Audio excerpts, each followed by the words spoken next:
So happy to see all you here in the crowd. Thanks for showing up this morning. Thanks for being here after a really solid day one of content programming here at ETHDenver. Day two also looking pretty good here at the Atlantis main stage. We got DeFi, we got RWAs, we got a really strong privacy block in the afternoon. We have DePIN to kick things off. That is a thing that I heard. I heard it's gonna be DePIN summer this summer. I was out last night and someone said DePIN summer is a thing. So to dig into that and emerging trends in the decentralized physical infrastructure network space, I'm going to welcome our moderator to the stage, Adam Wozni of Akash. He's going to welcome our panel. Let's hear a nice big round of applause for Adam and the gang. Let's do this. All right. Hello, hello, hello. Good morning, ETHDenver. Day two at ETHDenver. How's everyone doing today? We're having a good morning. Everyone's fully caffeinated, ready for some DePIN talk. Awesome. Well, thank you guys for joining today's panel. My name is Adam Wozni. I head up community for Overclock Labs, the founders of the Akash network. I'm honored to be the moderator for our panel here today. In the landscape dominated by centralization, collective shiver. DePIN offers a new paradigm. It challenges norms, empowers communities, and fosters innovation. So needless to say, I'm very excited for today's conversation. Before we get into any of that, I wanted to introduce our guests. So first up, we have Rob Solomon. Rob is the co-founder of DIMO, which is an open platform for connected vehicles and developers who want to build smart contracts for them. He's definitely a blockchain guy. He wrote that. I just got to put that in there. He's definitely a blockchain guy who, prior to DIMO, worked for Consensus for 4 years. Thank you for joining. How are you doing today, Rob? You look great, by the way. You look fantastic. Doing great. Thanks for coming at 10. Appreciate you guys being here. Absolutely. Next up, we have Shannon Wells. Shannon is the head of ecosystem at Livepeer. She's an award-winning policy and governance expert. We were talking about that earlier before we got on stage. Creative systems thinker and entrepreneur, passionately building a future that empowers people and places on Livepeer. Thank you for joining, Shannon. We were talking about this briefly, but you're in Canada, right? You live in Canada? I am, yeah. Excellent. Oh yeah, you can pull a little closer. Yes, I live in Canada. Excellent. I've been to Canada before, but I've actually never been to any kind of crypto events in Canada. What's the general crypto vibe in Canada? Canada was one of the first places to start hosting crypto events. I'd say the early Bitcoin community was actually out of Toronto. Vitalik was obviously out of Waterloo. Founder of Cosmos actually is from a place just outside Toronto as well. So like most technology innovation in Canada, we're really good at developing it, commercializing it, not so much. So we've seen most of the growth come outside Canada. But I think Canada's been also interesting on the regulatory side. I think that there's been a little more innovation around sandboxing for DeFi projects in Canada. There's actually the first Bitcoin ETF was actually in Canada last year. So people think Bitcoin ETFs actually just came to life recently, but they've been in Canada for a while. There's also Ethereum ETFs in Canada already as well. Awesome. So Canada has crypto, in short. Excellent. Thank you for joining. And finally, we have Mustafa Kazi. Mustafa is a research engineer at Six Man Ventures, where he publishes research on crypto economics. He previously worked with the Ethereum Foundation researching EIP 1559, snaps to that, game theory. Welcome, Mustafa. How's your ETHDenver been going?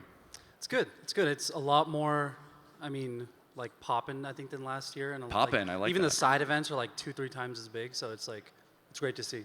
Yeah, excellent. Cool. So I wanted to give you guys a little bit of time to briefly describe your project so everyone's kind of familiar with like how it's relating to DePIN. So maybe starting with Rob with DIMO. Give us a little introduction to DIMO. Yeah, so as you mentioned, DIMO is a platform for cars. We allow anybody to turn their cars into smart devices and connect to the world's first open mobility platform that happens to be built on blockchain, kind of needs to be for us to actually be able to deliver this. What does that mean to have a smart car? If you have a car now, it's probably more like a flip phone or a landline in terms of how smart it is. If you have a Tesla, it's kind of in that BlackBerry territory.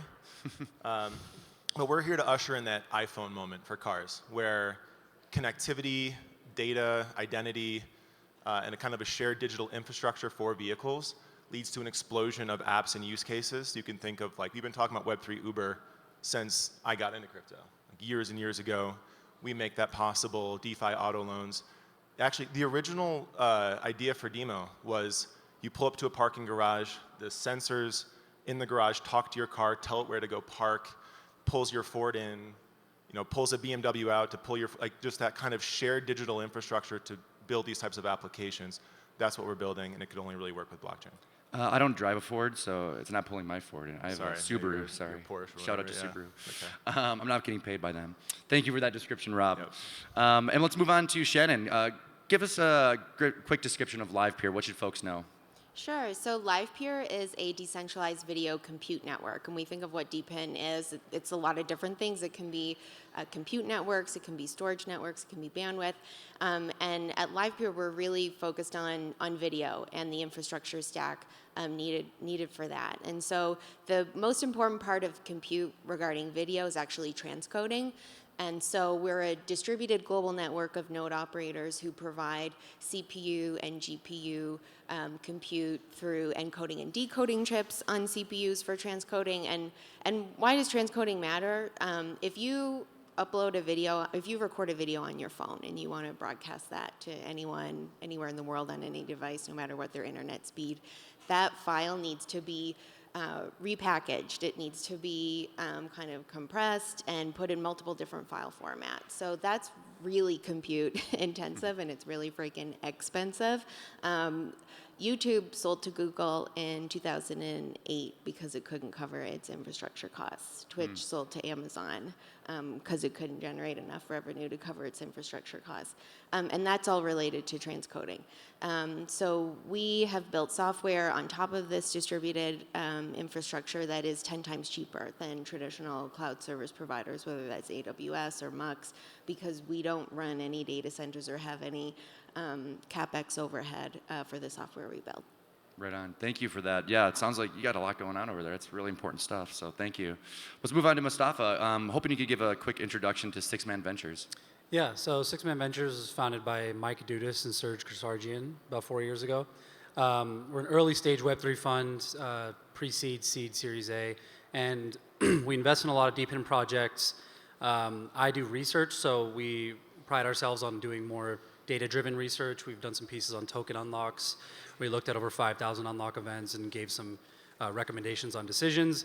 Currently working on one for airdrops, so doing a lot of digging through data for that, finding and verifying a large data set to kind of give founders a better idea of what how they should structure their airdrops. But yeah, we also wrote some articles on DePIN. We have an in-house agent-based simulation on DePIN that we use for writing those articles. Yeah, so we're excited to keep investing in the space and keep growing the space. Very cool. Well, I'm really excited to have you guys here. I think we have very unique perspectives on the topic of DePIN from what each of you are working on. So I thought a good way to kind of kick off our conversation is just a high-level description of DePIN, and maybe you guys provide a little color to it.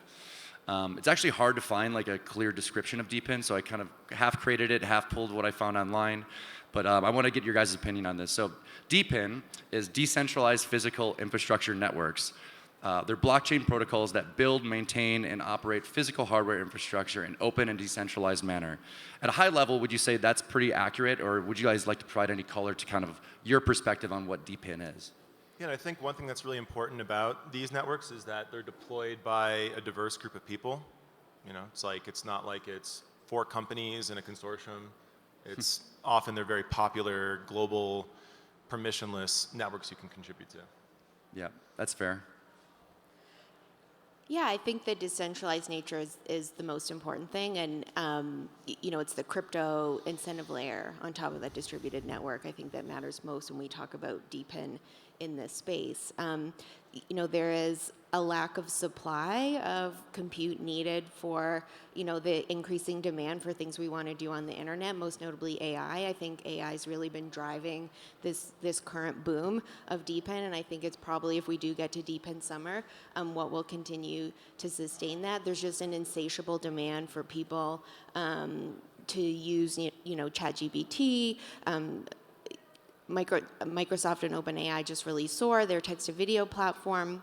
And so that's there's a real monopoly today in terms of who can provide that. If you look at NVIDIA, which is producing like over 90% of the world's GPUs, it's actually their software. It's the CUDA software that you have to use in order to accelerate those GPUs, and it's why they have such a stranglehold on the market. Their data center revenue's grown 400% over the last year. Their last quarterly results for data center revenue were like over 18 billion. It's crazy. So with crypto, you can really create an incentive layer for infinitely scalable supply of this compute. There's a lot of issues around. We still rely on NVIDIA GPU chips, but I think it's that incentive layer of being able to reward smaller players who can put to work idle compute resources.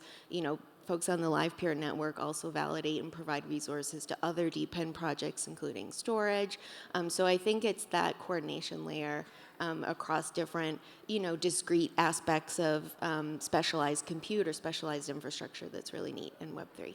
Right. And Mustafa, like, from your vantage point, like, how do you guys frame kind of DePIN at Six Man Ventures? Yeah, I think a good mental model for people who are brand new to DePIN is kind of like the franchising model for like fast food. Instead of, because CapEx is hard when you're a large geographic spread, and you have to deploy capital there. The franchise model allows you to just create a central standard that you deploy to other individuals. So you kind of do that with infrastructure, right? You do that with phone service, Wi-Fi, with GPUs. So that's kind of how we see it from a very high level. I think it's an easy way for people to understand what this is and identify the sector. But then you go down the rabbit hole of people saying everything is DePIN, and then you can't have a conversation. Why not? We can do it. I think we could figure it out together if we put our brain power behind it. Maybe after this talk, we'll get able to figure it out. Thank you for that. So I kind of want to start around just like the state of DePIN, like where it stands today. So maybe going down the line, we can go from Rob here. From your vantage point, what is the current state of DePIN? And would you say DePIN is really ready for mass adoption, or do you think there's still some things that need to take place? Yeah, I think it's absolutely ready for mass adoption. A lot of the DePIN projects are inspired by Helium. It was one of the first and biggest, and they've been going at it for a little bit longer. If you don't know what Helium is, anybody can contribute hotspots to a cellular network. They started off with LoRaWAN, and now they're doing 5G. And you can pull out your phone right now. If you have a new iPhone, you can download Helium Mobile and have a second eSIM with a Helium number. And when you're walking down the street, you'll be using 5G Helium hotspots. There's gaps in the networks. They use T-Mobile, which is a cool thing that they got that partnership. But I think even more interesting, recently, massive telco they're announced in Mexico City and Oaxaca, Telefonica, that people can roam. Telefonica customers will be walking down the street. They're like swiping right, swiping left. Using Uber, whatever, and they're passing their data over Helium hotspots in Mexico City. So you're starting to see a blockchain DePIN network being used by people who don't even know what blockchain is or care about it. And there's nothing technical or sci-fi about how you scale that. It just needs to mature more. The life cycle of their adoption is just kind of pushing up that curve. So there's nothing holding us back. A lot of DePIN projects are very early. They're still in a lot of DePIN projects have found product market fit in terms of people will do things for tokens, but they need to find that other bit of it to really get that flywheel going of the demand on the network that they're building. And so Helium's a little further along. We're getting there, and everyone else is trying to get there, but there's nothing stopping it. Yeah. Please. Yeah, Livepeer was also one of the first DePIN projects before it was called DePIN. The project launched in 2017. The token launched in 2018. We've been playing a leading role in coordinating other Web3 infrastructure projects. We're a founding member of the Web3 Index, which actually reports on usage of these projects. And I think that's a really important differentiator when we talk about DePIN and what makes it different from other parts of the crypto space. This is really not about speculation. It's not about like launching a token to, I don't know. The point is a lot of token launches don't have much behind them, but we're really, launching utilities, and these tokens are used to incentivize people who are providing an actual internet service, whether that's computer storage or bandwidth. And so I think when we look at what's blocking or what could block the continued development of DePIN, I do agree it is demand, and I think there's just so much generic DePIN coming online right now. Masari's put out a really great report. I encourage people to read it. It came out in January. There's something like over 600 DePIN projects that have been launched in the last year. Who are you serving with that compute?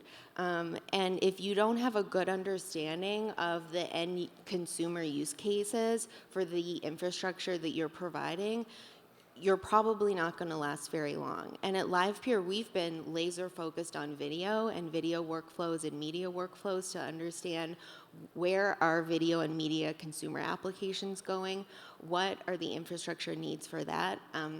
We've recently announced that we've launched an AI video subnet where we're adding generative video processing capabilities to the network, because we just know that AI is disrupting video content creation and consumption, and we're looking at what are the specific AI job types that we need to be adding to the network, whether that's basic text to video, also upscaling, scene classification, all of these different AI processes that are going to add value for video. So if you're looking at DePIN projects right now, if you're an investor, I would be thinking really critically about what is the end user and the end use cases that these projects are serving. Yeah, whenever there's buzz, there's always charlatans that jump into the mix, right? So I hear you. Mustafa, I would love your thoughts. Yeah, I think I agree with everything that was said. From a tokenomics perspective, I think we're still in the stage of so to preface this, I think DePIN has the biggest potential for mass adoption that I see right now in Web3. But before we get there, I think the phase we're in right now is figuring out how to use crypto economic levers, the proper marketing, how to start flywheels, et cetera. We're figuring that out. And there's a lot of research. I mean, I think there's going to be much more research as the sector grows.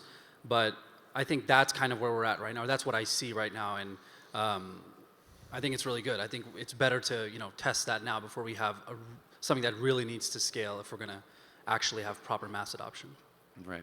So I kind of want to talk a little bit about some of the advantages of DePIN over traditional kind of providers. What do you guys see as the primary advantages of DePIN over kind of traditionalized systems? Like for me personally, like at Akash, I think of edge compute.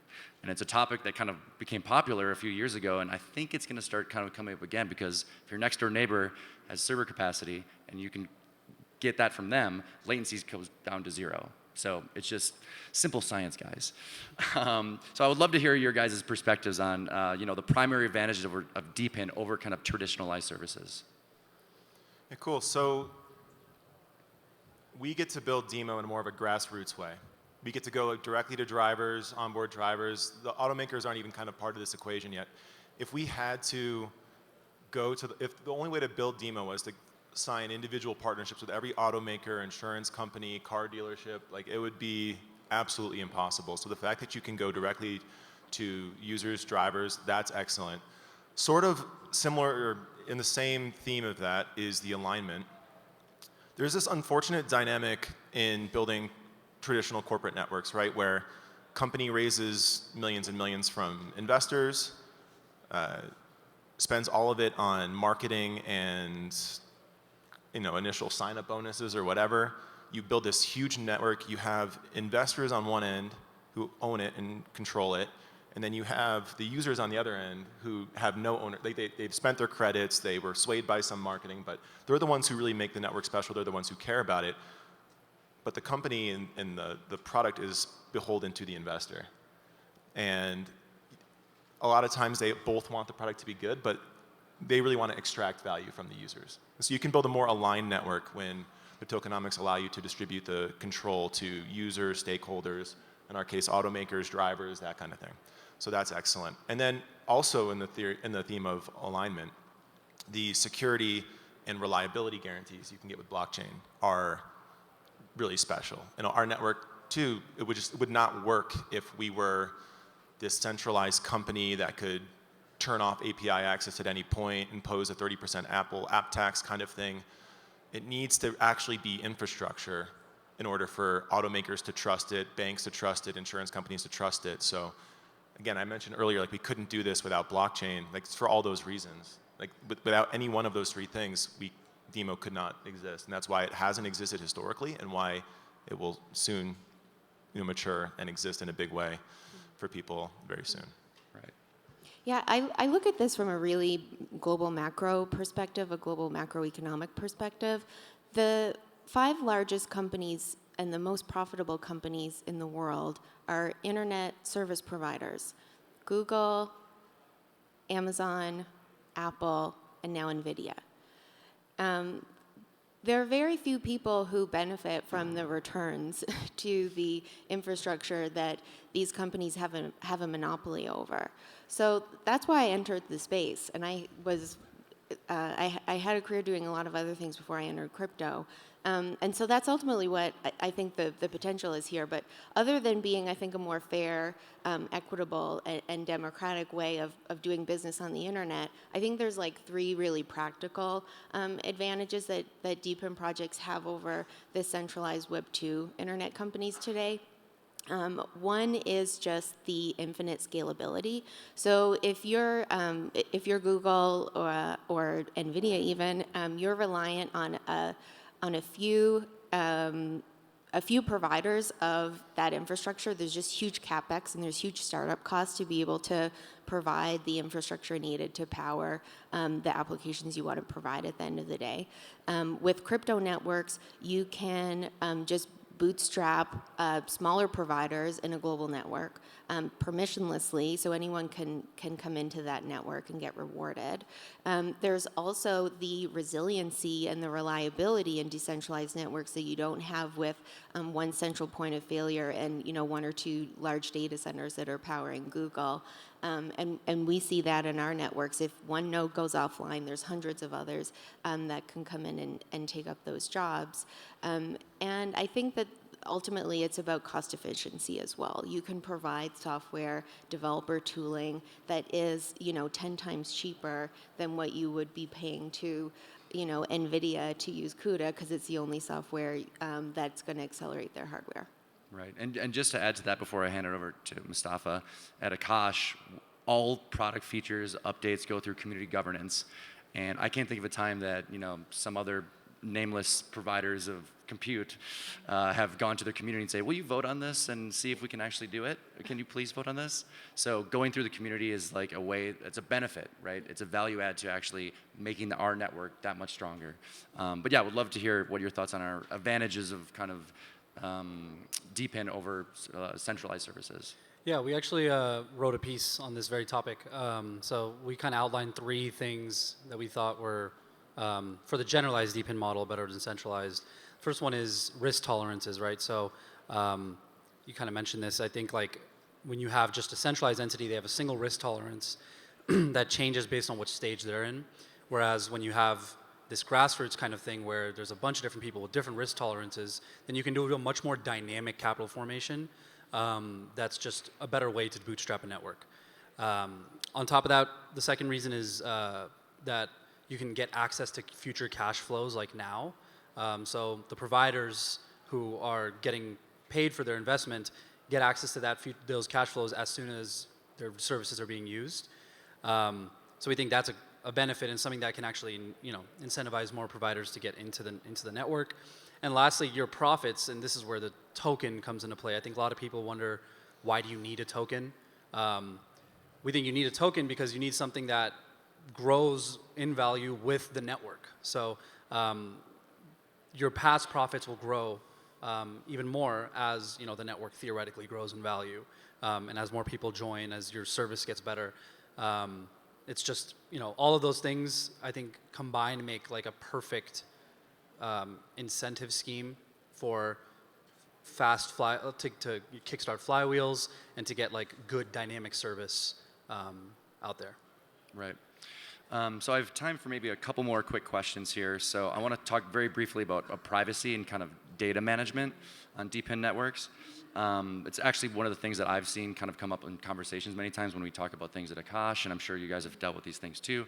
How do you guys perceive kind of DePIN solutions addressing concerns around data management, privacy, and kind of also ensuring that we're making sure that there's usability and convenience for these users using DePIN networks? I think we're privacy's last hope when it comes to technology being useful, but also being privacy preserving. So with DIMO, we represent your vehicle with an NFT. That's its digital identity. And it's programmable, and importantly, on that NFT, there's permissions where you can specify who can access the data for your car. So you, as the owner of the NFT, are the only one who can set those permissions as to who can access the data.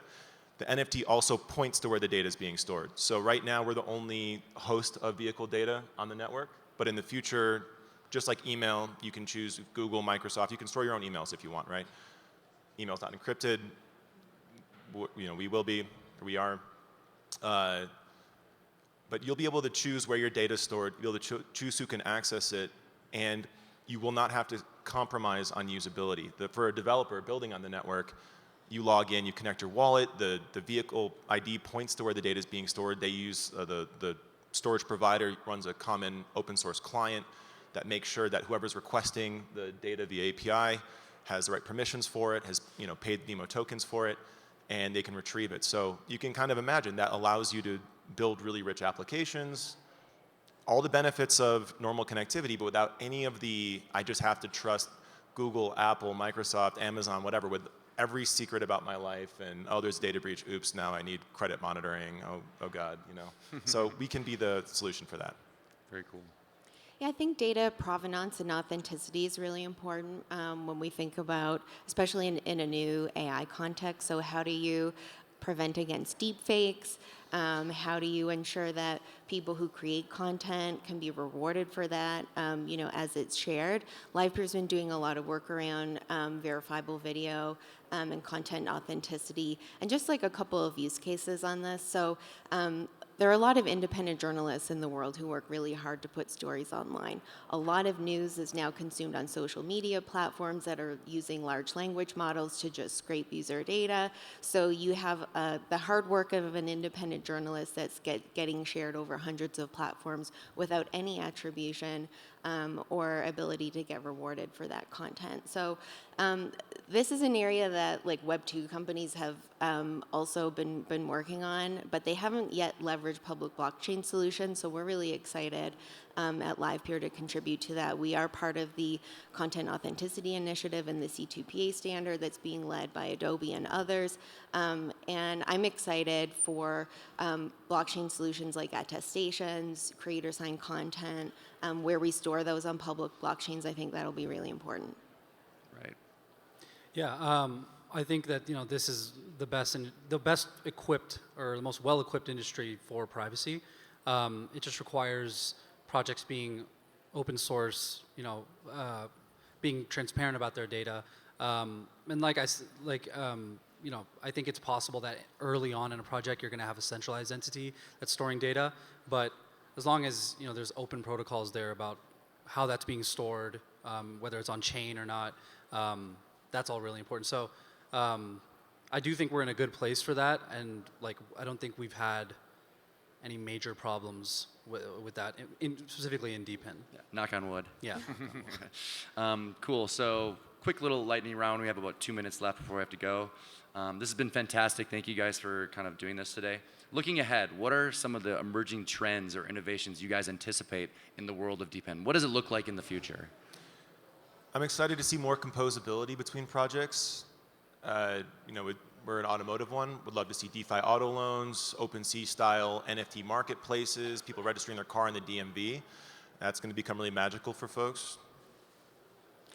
AI. Just AI. Yeah, there's so many different angles to this, and there have been great events this week on the the intersection of AI and crypto right now. You know, everything from open sourcing of model training and, you know, data that goes into that to, you know, what we're focused on at Livepeer, which is providing scalable compute needed for this growing demand for AI applications on the internet. I think the decentralization of that, the open sourcing of that, the crypto economic incentives that can just, I think, really unlock a whole new wave of innovation around the internet. Very cool. Snaps, huh? Come on, that's good. I like that. Go ahead, Mustafa. I'm pretty excited about AI. Obviously, I think GPU, that's like the most pressing need. But also, we've seen some cool GPS stuff. We've seen some cool energy stuff. I just think there's, you know, anywhere that you see this kind of infrastructure, I think DePIN can tackle it and make it better. So, yeah. Very cool. And my final question with the 30 seconds we have left, how can folks help your projects? You can connect now. DriveDemo.com to learn about the different devices you can plug in your car. If you have a newer car that has like a login, you can log in with that in DIMO Mobile. So just download that in the App Store and get started. Follow Livepeer on Twitter. In our Twitter bio, you will find a link to join our Discord. Join our Discord and hop into our AI video channel where our community is just going really hard on this whole AI processing, AI application world. So jump in. Yeah, and you can follow Six Man Ventures, follow our research, and we're investing if you're building. Cool. Thank you, guys. And if you want to check out Akash, we have a booth. Thank you guys for joining this panel. Thank you all. And enjoy your ETHDenver. We'll see you in the metaverse. All right. Thank you, my DePIN friends.